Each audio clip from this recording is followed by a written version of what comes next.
ஸ்வாதி படுகொலை வழக்கில் கைது செய்யப்பட்டிருக்கும் ராம்குமாரால் அவரது குடும்பமே மேலா துயரில் மூழ்கியுள்ளது. ஊரார் மற்றும் நண்பர்கள் மத்தியில் ஒழுக்கமானவராக அறியப்பட்ட ராம்குமார் படுகொலை செய்யும் அளவிற்கு துணிந்தது எவ்வாறு என விளக்குகிறது இது கள ஆய்வு.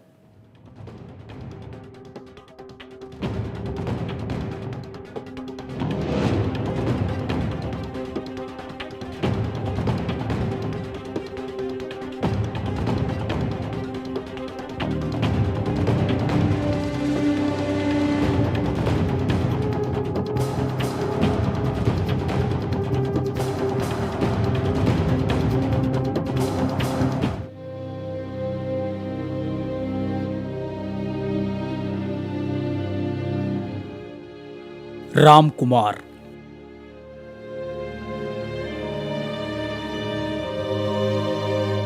ஸ்வாதி படுகொலை வழக்கில் கடந்த ஒரு வாரமாக நீடித்த மர்ம முடிச்சை அவிழ்த்த பெயர்.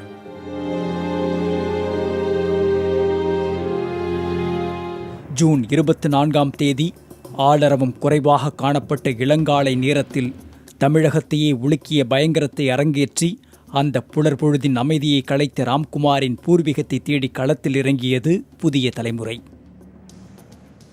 ஏழை தம்பதியர்களுக்கு மகனாக பிறந்து ஒரு பொறியாளனாக சாதிக்க எண்ணி சென்னை சென்ற ராம்குமார் என்பவர் கொடூர கொலையாளியாக மாறியதன் பின்னணி என்ன என்பது குறித்து அவரது பகுதியில் அவரது உறவினர்கள் மற்றும் நண்பர்களுடன் நமது புதிய தலைமுறை குழுவினர் நடத்திய கள ஆய்வின் தகவல்களை தற்போது பார்க்கலாம்.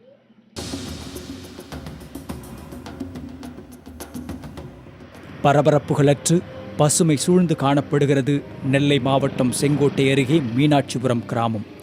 ஸ்வாதி படுகொலை வழக்கில் தேடப்பட்டு வந்த குற்றவாளி ராம்குமாரின் பிறந்த ஊர் இதுவே. ஏழ்மையான குடும்பத்தில் பிறந்த ராம்குமார் படிப்பை மட்டுமே ஆதாரமாக கொண்டு கரடுமுரடான வாழ்க்கையை கடக்க முயன்ற இளைஞர்.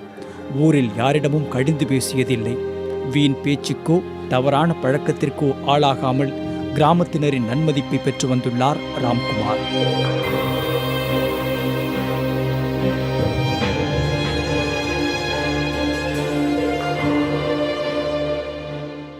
நல்ல பையன், ஆனால் எந்த வாலிபம் கூடயும் சேர மாட்டான். எந்த பழக்க கெட்ட வழக்கமும் இங்கே பீடி சிறுட்டு ஒன்றும் கிடையாது. நல்ல பையன்.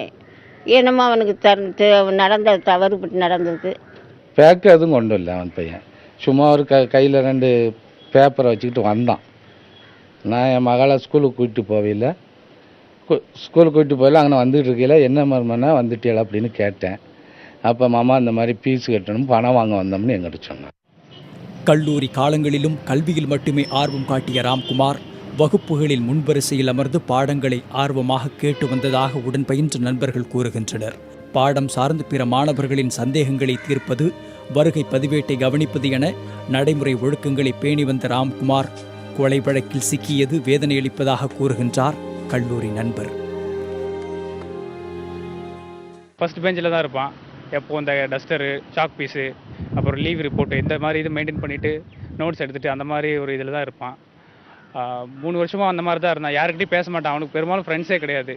வெள்ளிக்கிழமை ஆனால் வீட்டுக்கு போயிடுவான். வெள்ளிக்கிழமை நைட்டு வீட்டுக்கு கிளம்பிட்டு திங்கக்கிழமை மார்னிங் தான் வருவான்.